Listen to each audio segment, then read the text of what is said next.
Good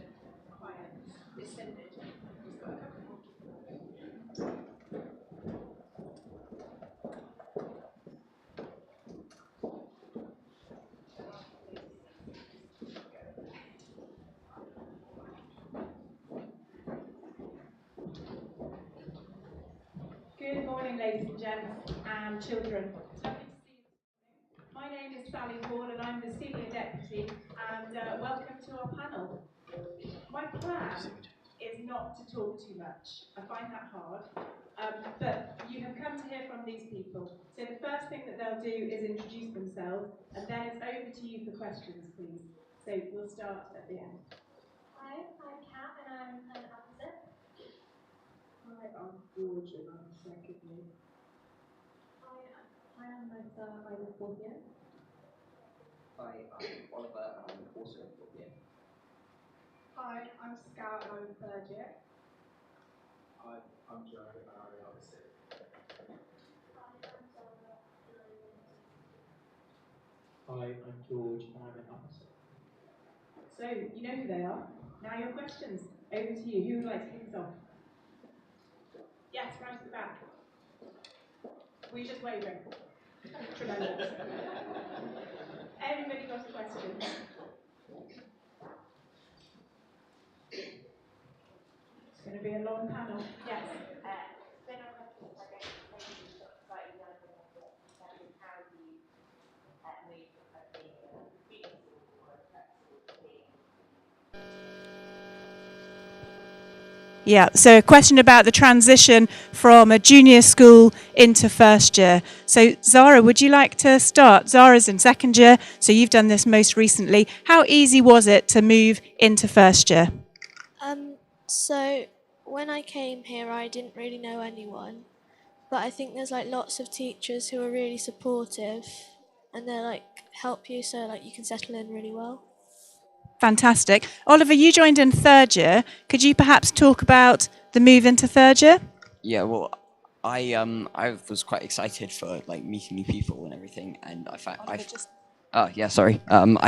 it was pretty easy because I made friends with one person, and then it kind of expanded from there because everyone's already got their like friendship groups, so you kind of get integrated into like already existing friendship groups, and everyone's like really supportive and nice. Thank you. George, you've also fairly recently come into the college. What do you think? How did you find it easy to settle or not? And what helped you? So really, for me, because I was in the junior school, because I had all my friends that also went to the college, so it wasn't too hard to settle in. But I've also made a lot of new friends that just joined in first year, and I think for them it was quite easy to settle in because all the teachers are supportive and all the students are nice and none of them are really mean. So it's getting on with everyone really. Okay, thank you. Any more questions? Yes.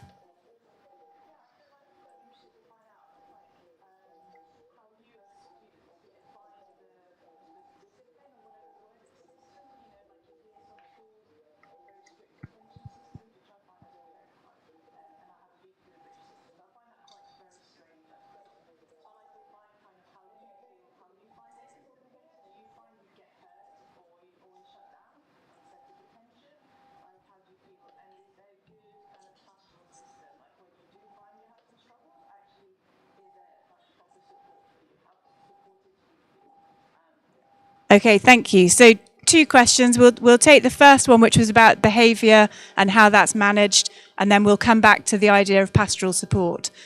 So George, as you're holding the microphone, what are your thoughts on the behaviour system? So on the behavior system, it's not like it's not too much like if you just say something, shout out something, straight detention, you're in detention, no lunch for you. It's not really like that because it's at a good level where you can actually behave and not be naughty all the time. But there also has to be punishments, but I think it's good, to be honest. Thank you. Nisa, talk to us from your perspective on behaviour. I would say that it's still quite similar, but you don't get like immediate tensions, like he said, for like shouting out, things like that. But it's a case of like organization. As long as you're good with things and you, again, are organized, you're not like screaming at the teachers, you should be all right. Feels reasonable. Thank you. And as you're still holding the microphone, what about pastoral support, Nisa? If you were struggling, who would you go to? As well as friends and like teachers, there's a wide range of like quite supportive teachers. I definitely have some that I know that I'd be very comfortable going forward to, talking to about anything that felt wrong.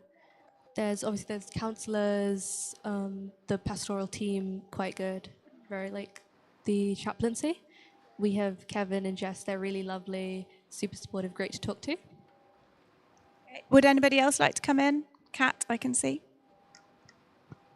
So I've definitely had my fair share through my 6 years here where I've had to lean on the pastoral care system, and it is second to none. Like, I've had the best support here through Miss Hall as the senior, Senior deputy. of pastoral care. It all trickles down from there. So we've got her, but as Nisa said, we also have the chaplaincy where we have Jess and Kevin who really are open arms to speak to. We also have a counsellor as well as a new mental health lead who's running things like chat clubs as well. Okay. Anybody else like to come in on that? Go on, Joe. I think a big thing for me is like form tutors. So everyone has a form tutor, and one thing that like as soon as I heard the question like who would you talk to, I thought of one of my old form tutors. So not the one that I have right now, but the one that I had in 3rd, 4th, and 5th year, Mr. Keatley, because he's a lovely man. So like if I did have a problem, there's quite a high chance I'd go to him. Yeah. And I think that, I mean, Mr. Keatley is a lovely man. But that would be true. Any member of staff, the staff here know that pastoral care doesn't just sit with one small group of people. You know that if a student approaches you, it's your role to try and help that student. And you wouldn't say, well, no, Joe, why don't you talk to your current tutor? If Joe's chosen to come and speak to you, you would try and support him. Are there any other questions? Yes.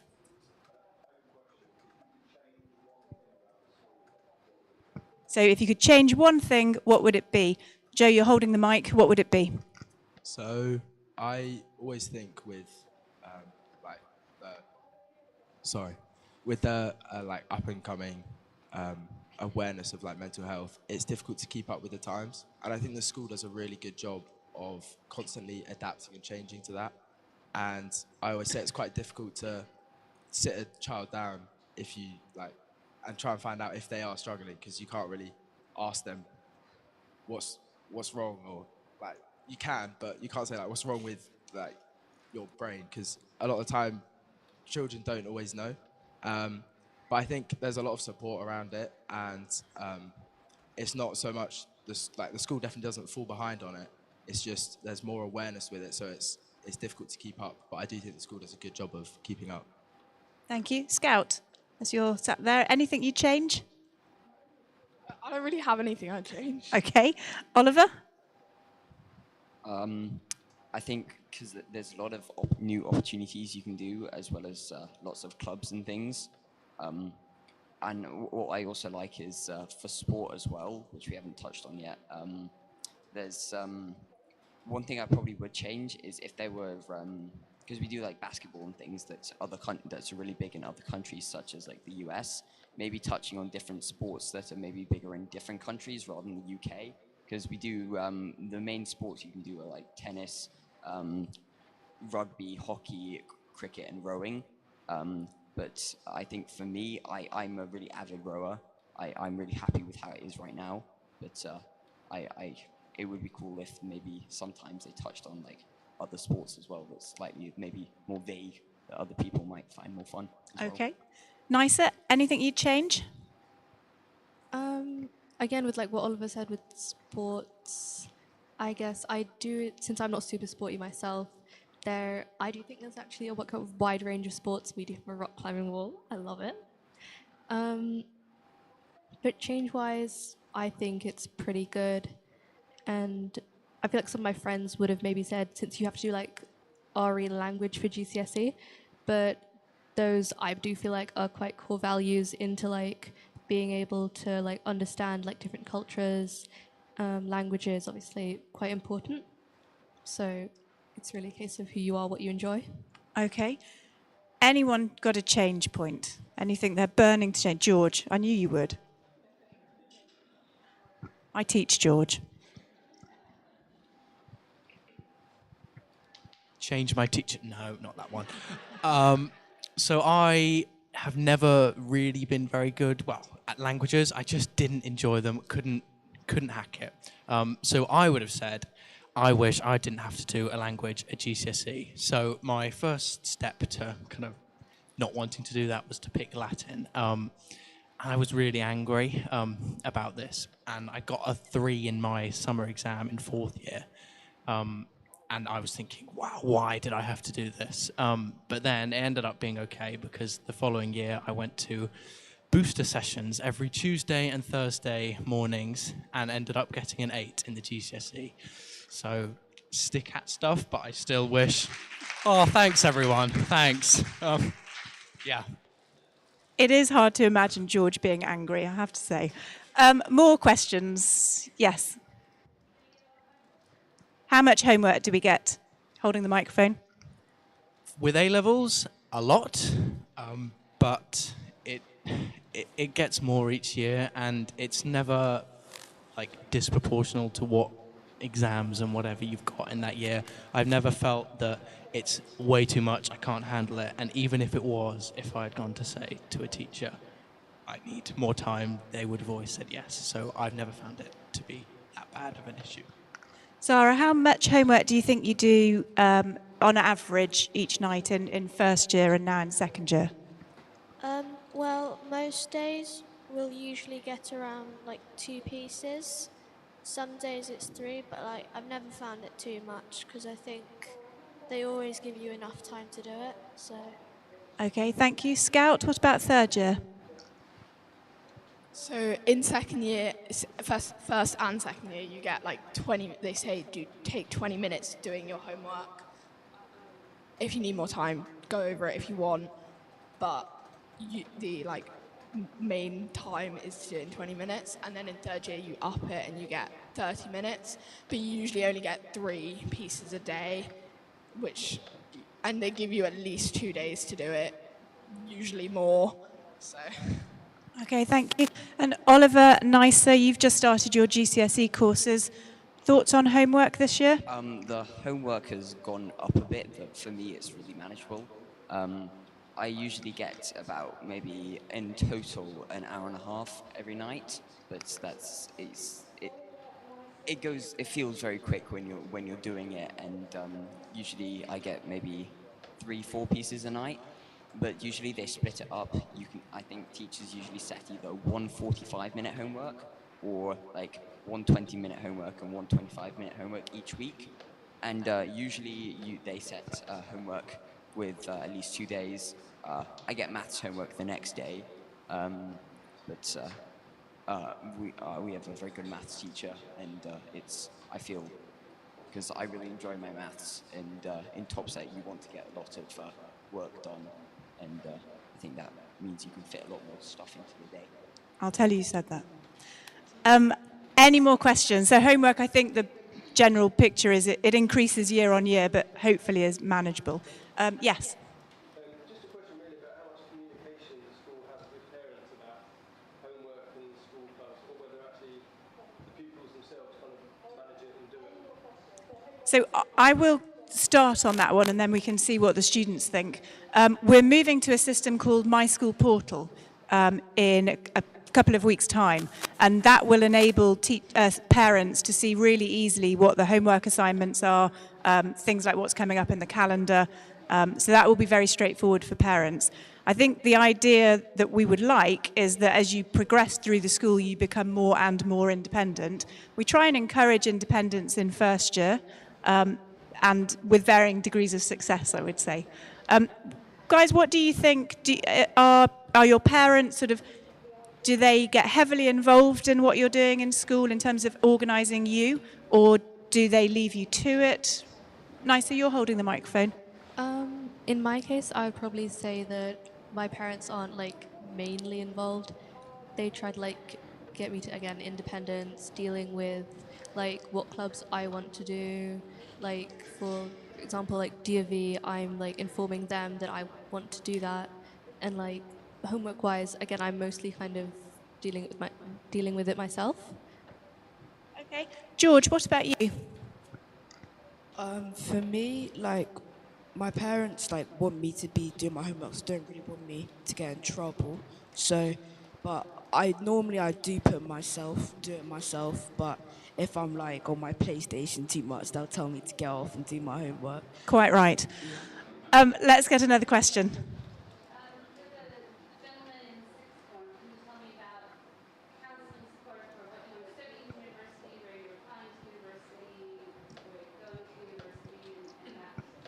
Okay, so universities. Go on, Joe. So for me, I wanted to look at a bit of like a different approach. So I've been looking at degree apprenticeships, and so I booked a meeting with Bella Eccles, who works. So the school works with Tinker Tailor, and she kind of like runs Tinker Tailor for the school, and they're like career advisors. So I had a meeting with her and spoke to her about doing a degree apprenticeship, but I'm still keeping university open. And she basically gave me a few things to look at and some really good advice like moving forward. So I think there's quite a lot of help when it comes to that type of thing. George, want to add? There's loads of help for university applications. Nothing you do will get sent off to the universities without it being checked like multiple times by teachers, whether that's, so everyone gets a UCAS coordinator who sort of runs it all, like helps you out for you. They're your person to go to. And then stuff gets sent to subject teachers, heads of department, all of that. So there's loads of support. Yeah. George, how do you decide on which university you're going for? Do you get support with that, or did you choose and... A bit of both. So I want to do English, so it's kind of there's a website that every student has access to called Unifrog, which you put in your A levels, put in your A levels, and it kind of suggests to you all the courses that you think with different grade boundaries what you know, aspirational and kind of trickling down from there. So you can also go to teachers because subject teachers will have done that degree or similar at university, so you can talk to them, say, how was Nottingham, how was Durham, whatever. So yeah, sort of from everywhere. But it is very much an independent process. You've got to decide for yourself. Okay, thank you. Kat, you're going through the Oxbridge programme, so do you want to just talk a little bit about that?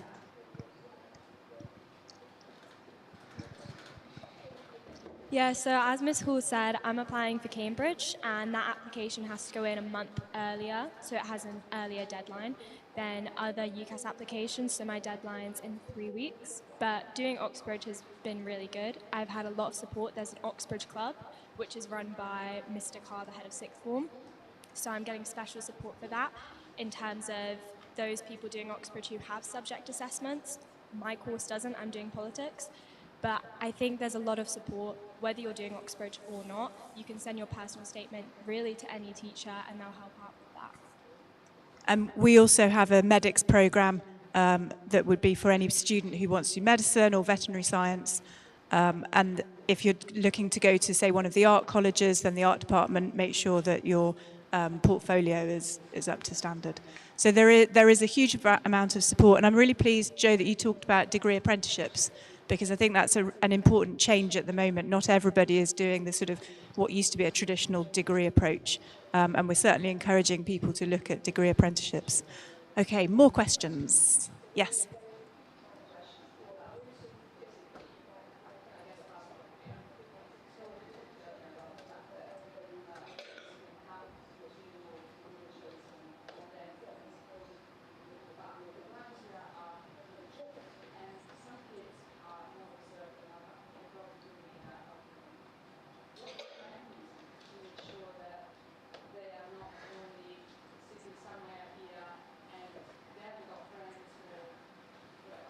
Okay, so how do we check in on the students who might not be forthcoming and say, I've got a problem?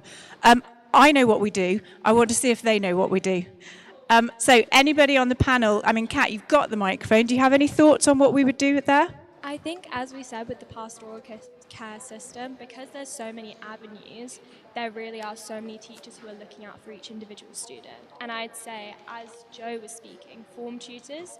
So forms are essentially your registration pass, and they're about 20 students in the lower years, and when you get to sixth form, they're 10 students. And you stay with your form tutor for 2 to 3 years, so they really do get to know each and every one of their students. So I'd say, in my opinion, the form tutor is the first person who would notice any support, even if it's a student who doesn't feel comfortable coming to them and saying they need it. Well, Joe and George want to say something?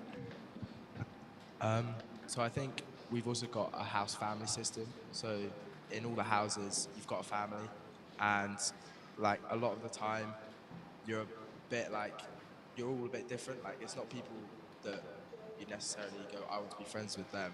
Like, they're gonna be my best friend forever.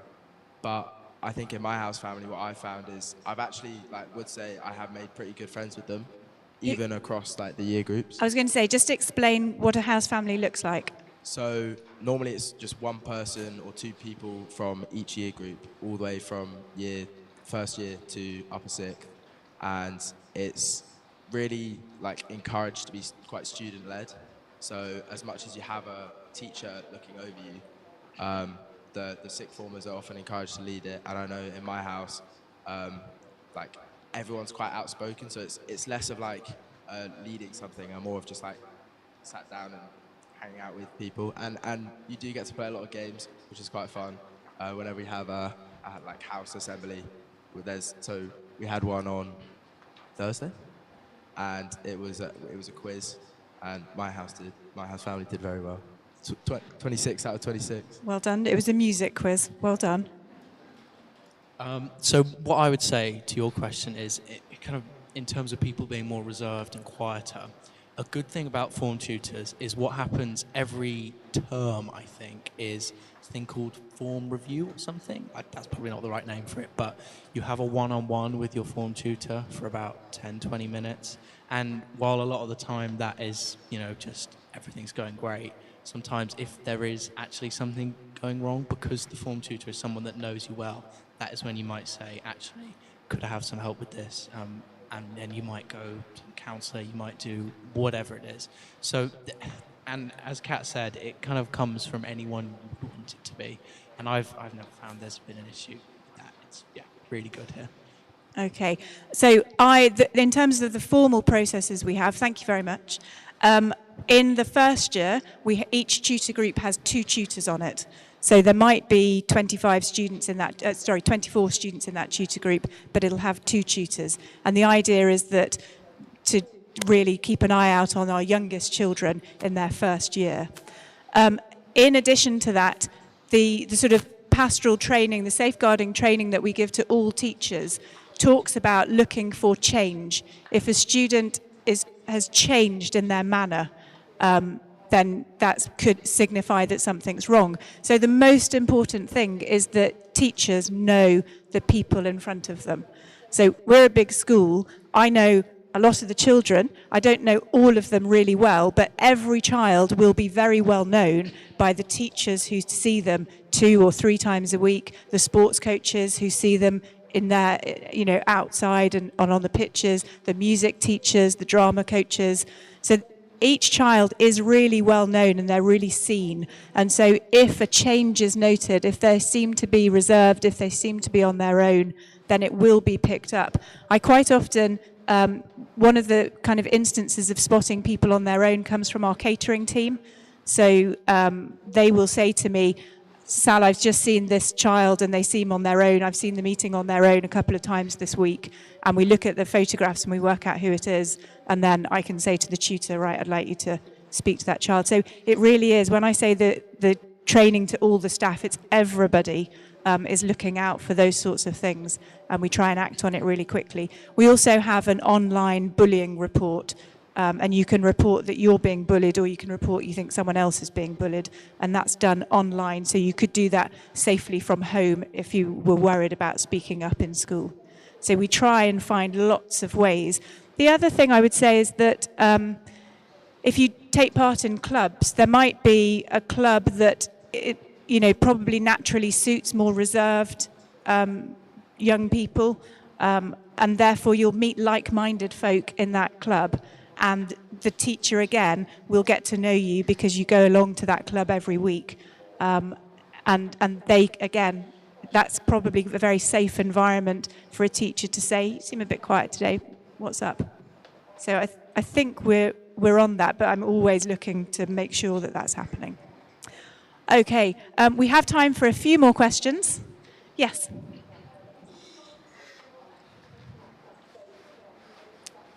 Yeah, so extracurricular clubs. Who's got the mic? George, do you want to talk about things that you've done and then pass it on to Zara, and we'll go down the line?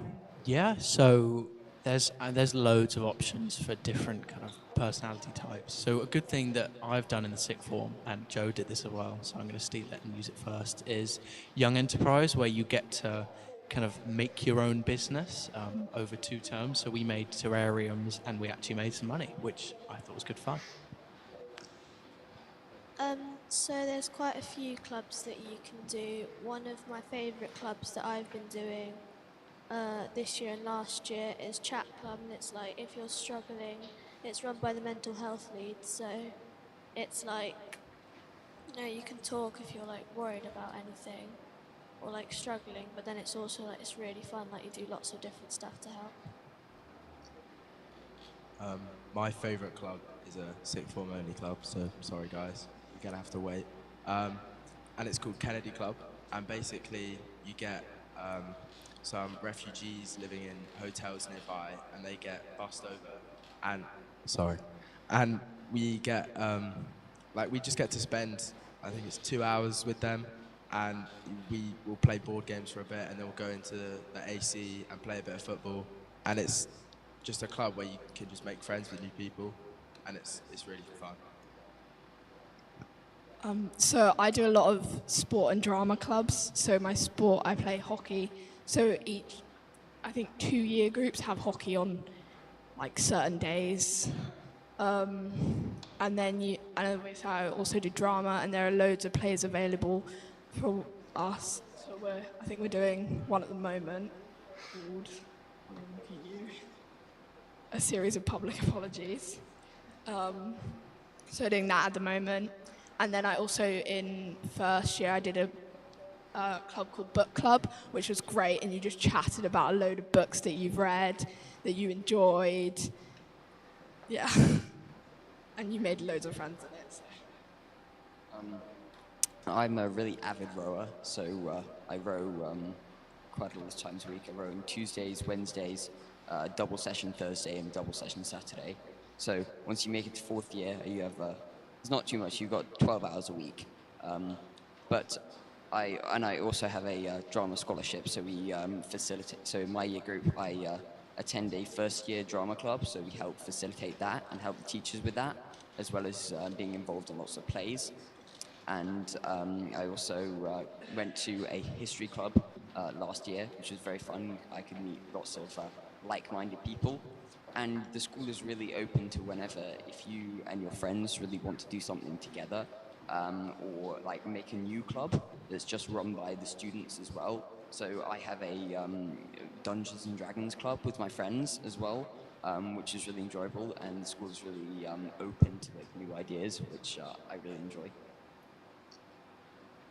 I also did history club last year. I did art scholars last year, and then various plays because I'm into like arts and drama. For me, I did lots of sports clubs, like for new opportunities. There's lots of sports I do outside of school, like basketball. There's like a basketball club every Tuesday that you can go to. And if you want to try and play golf, there's also a golf club after school. And you go to like, I think it's called Fox Hills, and you get to play some golf, and it's good fun. I'm a sports scholar, so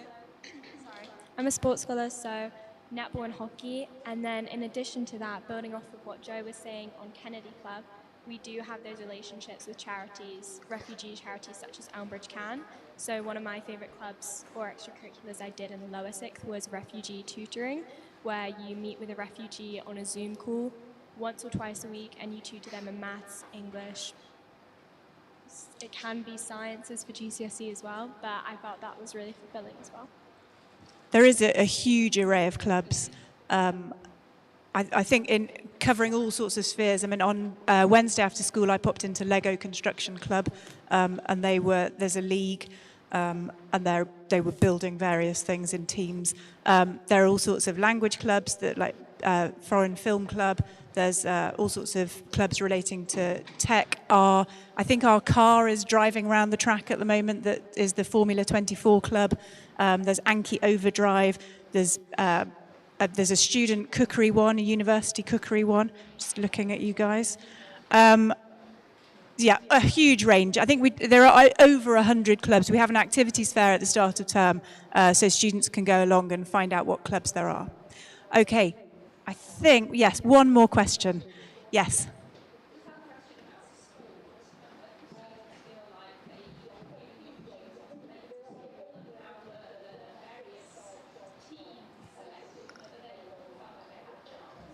Yeah, so Kat, you're holding the microphone and have done sport throughout. So the question might not be for you because you were probably always going to be playing sport. But do you think, thinking back to some of your peers, do you feel that, how do you think their sports experience was? I think the sport experience here, especially through the facilities, is really positive for everyone of all abilities. And I think especially at the beginning, everyone's coming in new. None of the coaches know any student or athlete in particular.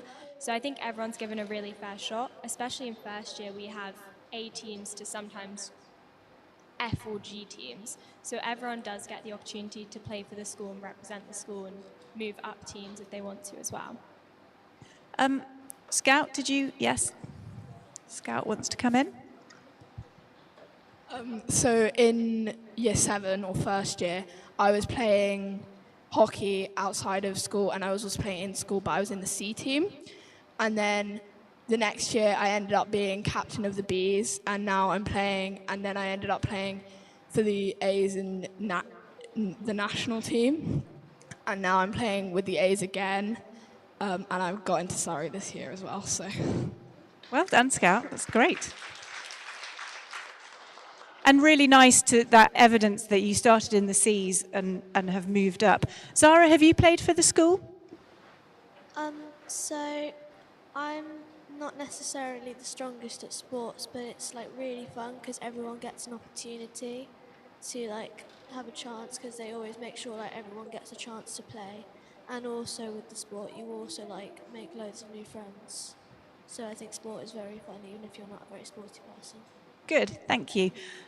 Okay, folks, thank you very much for your questions. I'm sure you'll agree these guys did a super job. Can we give them a round of applause?